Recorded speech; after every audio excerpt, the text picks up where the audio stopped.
Respected Chancellor, Mr. B.R. Venkatachalam, Pro-Chancellor, Mr. R.V. Senguttuvan, Vice Chancellor, Dr. P.V. Vijayaraghavan, Dean of Faculties, Dr. Mahesh, Dean of Medical Sciences, Medical College, Dr. S. Anandan, Dean of Students, Dr. Balaji Singh, respected faculty, members of the press, the media, the outgoing graduates, parents, ladies and gentlemen. I consider this as a proud privilege to be the chief guest of the graduation day of Sri Ramachandra Medical College and Research Institute and Faculty of Dental Sciences. I'd like to thank the Chancellor, the Pro-Chancellor, and the members of the Managing Committee for offering this very rare honor of delivering graduation day address and to present the degree to the young graduates. Millions of young men and women in this great country have less access or sometimes no access to a medical college because of the reasons well known to every one of you. Out of the 17.64 lakh students who wrote the NEET examination this year, only 91,000 candidates could join medical college in India. Dear graduates, now are you convinced that you have this very rare opportunity of medical education, especially in an Indian university? You must also consider yourself fortunate enough to have studied in this reputed Ramachandra Medical College. On receiving this honorable undergraduate degree, you are proud to be a medical graduate, but obtaining a degree is not the end.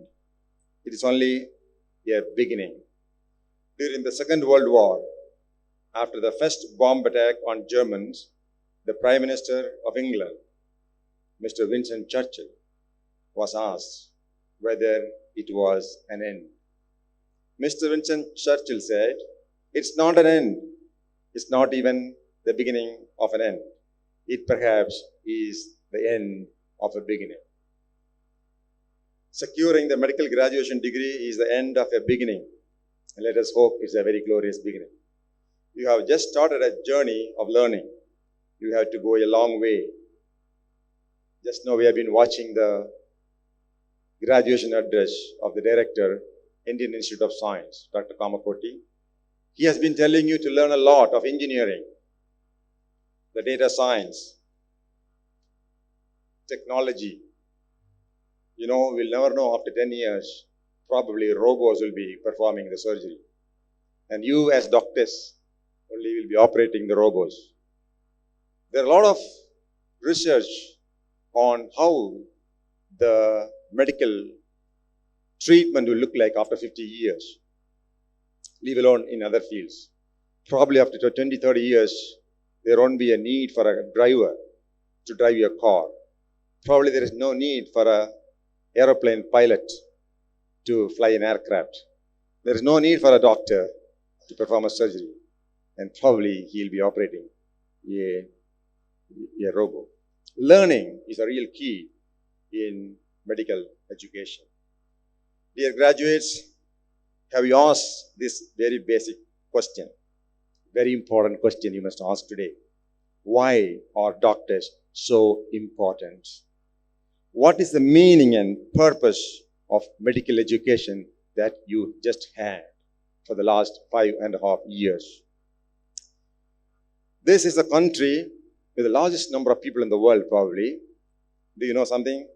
There's an index called the World Hunger Index. In the World Hunger Index, India is standing 101 position out of the 116 countries in the world. It's a very, very serious situation. Approximately 4,500 children under the age of 5 die every day. Therefore, about 3 lakh children die every year in this country.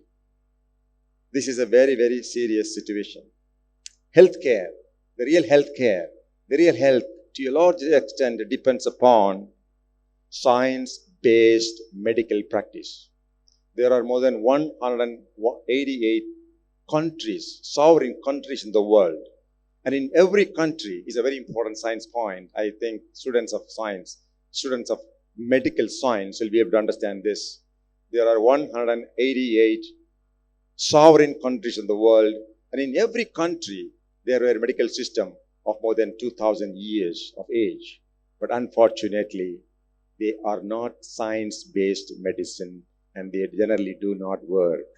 But you are you're a doctor, an allopathic doctor, and a system of medicine which is now practiced all over the world without any exception. And this medical practice has evolved through a process of continuous scientific research based on evidence-based medicine. All other systems of medicine in the past are faith-based medicine. You must make the difference between these two. Healthcare, that's why I am saying you are a very, very important people to the society, to the people like us. People like us are living happily, healthily, and with a smile on our face because of you. That point I'll come to later. The healthcare in India is undergoing a major transformation. You all know that. The COVID pandemic has brought the inadequacies and pitfalls of India's healthcare system to the light. And you have a huge responsibility to take care of the health of 134 crores of people who live in this country. Since it is a convocation address, at this juncture, I will share 5 important principles of success with you, especially those who are preparing for the PG NEET examination. Okay? Number 1, know yourself. Understand your abilities and your shortcomings. And later, understand your patients also. It will help you.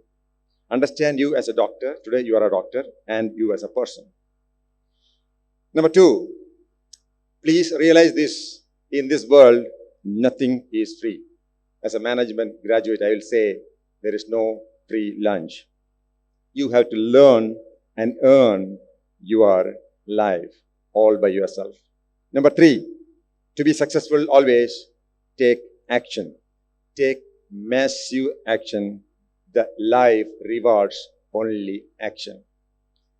It's always better you depend upon yourself. Be the captain of your ship. Be the leader of your soul. And the last point, I am sure your father and mother are here. Be grateful to them. They have sacrificed their everything, everything for you. So remember them, especially at this time of receiving your degree. Their time, their effort, their money, everything for you. You owe them a lot. I hope you are somewhere here listening to this convocation address. When you prepare for the NEET examinations, I must tell you a very golden principle to be followed. Do not give up. You may really one day get into a PG course. For the benefit of the fresh medical graduate, I reproduce a poem which I came across while reading a book. This is my graduation day gift to every one of you young men and women who are preparing for the NEET examination, PG. If you think you are beaten, sometimes we feel we are beaten. If you think so, then you are really beaten. If you think you dare not, you do not. If you like to win, but you think you cannot, it's almost certain that you will not. If you think you will lose, you have already lost. For out of the world, we find success begins with a fellow's will. Will is the key. Do you have that still with you is a critical question. It's all in the state of mind. Life is a mind game. Life's battles, I have seen many of them, life's battle do not always go to the stronger or the faster man. In fact, I'm not a stronger or a faster man.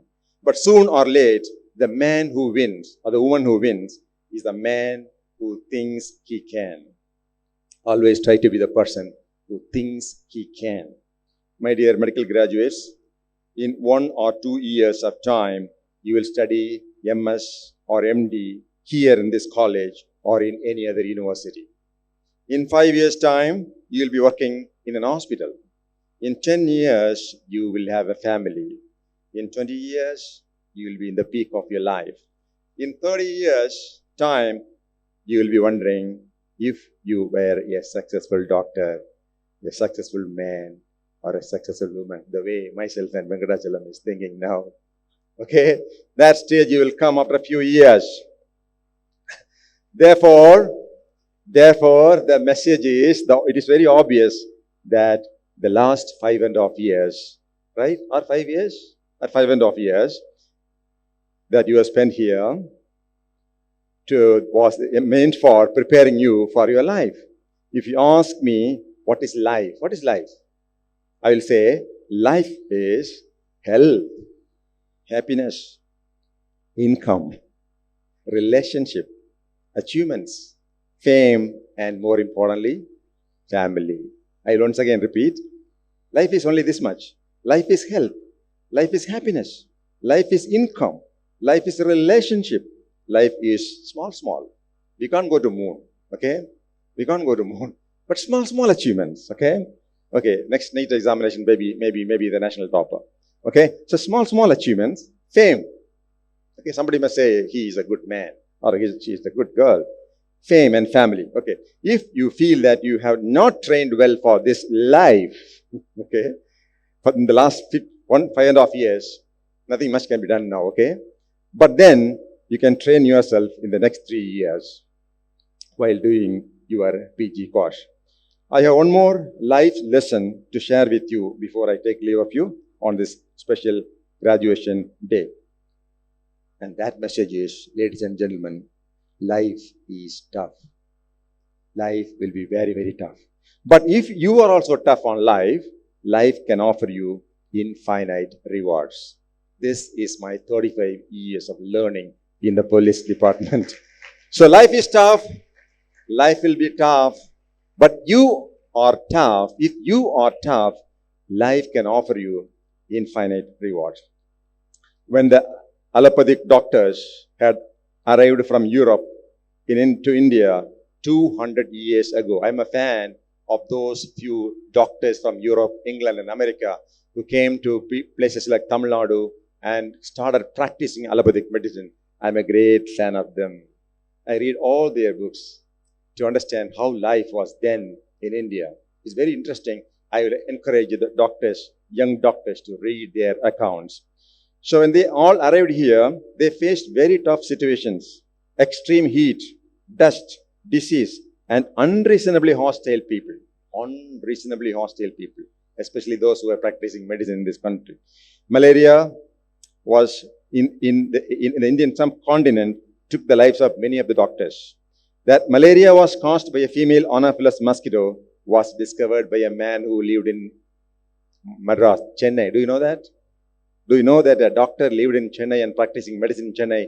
He won Nobel Prize for medicine for discovering that malaria is caused by a female Anopheles mosquito. And this doctor has gone up to Kunur, Ooty, and caught the female Anopheles mosquito, brought it back to Madras. He was in the Indian Medical Service in Madras. He won the Nobel Prize in 1902. Can anyone guess this name of this doctor, Madras doctor? Dr. Ronald Rose of England. I belong to the southernmost tip of Indian peninsula. People in this part of the country are even today, like the previous years, happy and confident there because of only one doctor. His name was Dr. Somerville. His full name was Theodore Howard Somerville. This English surgeon came to India not to practice medicine. He came here to climb Mount Everest. He was in the team of mountaineer Mallory, and Mallory and his climbing partner Irwin died in an avalanche in Mount Everest on 8th of June 1924. Dr. Somerville came to Travancore. You know the place of Travancore? The present Trivandrum district in Kanyakumari district. And he was shocked to see the poverty in India and especially the poor medical facilities in the hospital in this part of the country. In a place called Neyur, he found a single surgeon struggling to cope with the long queue of waiting patients. He abandoned his promising career, medical career in England, and he worked permanently in the Christian medical mission in Neyur, where he worked for a long, long time. He migrated later to the CMC Vellore, one of the great surgeons. His books are still available for reading. He later worked in CMC Vellore. He used to attend, he says, I read his book. The name of the book is Knife and Life in India. Please Google, try to order a copy of the book. It will be a very, very interesting book. You will learn about medicine, you will learn about surgery, you will learn about the patients, and more importantly, you will learn about your colleagues.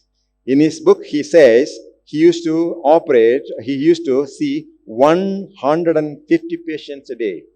If one of you are posted to a rural place, very unlikely that you will go.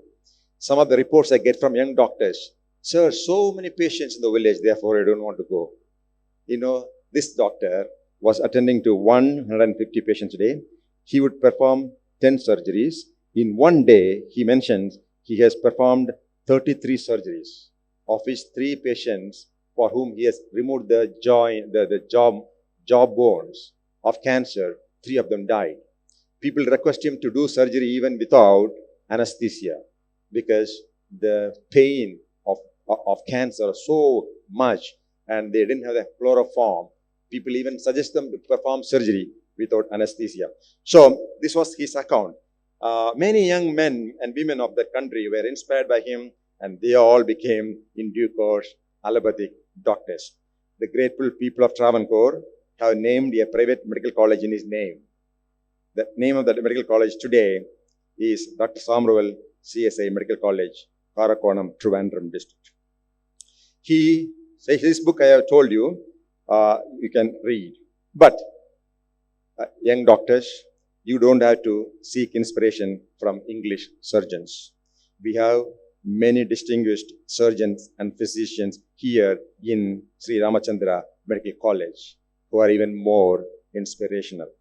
Today, my heart, my dear heart, is healthy because of the cardiologist Dr.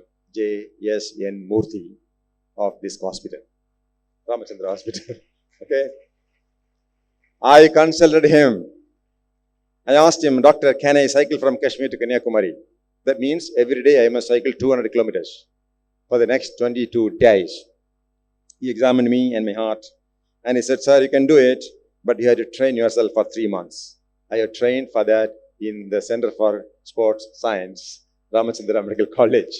And I did it. Later, I consulted him for my swim from Sri Lanka to India. He has tested my heart, given some ideas and training. I did that also. Many doctors here, Dr. Armugam, Dr. Tyagarajan, Dr. Chaudhary, they are the reason for the smile in my face at the age of 60 today.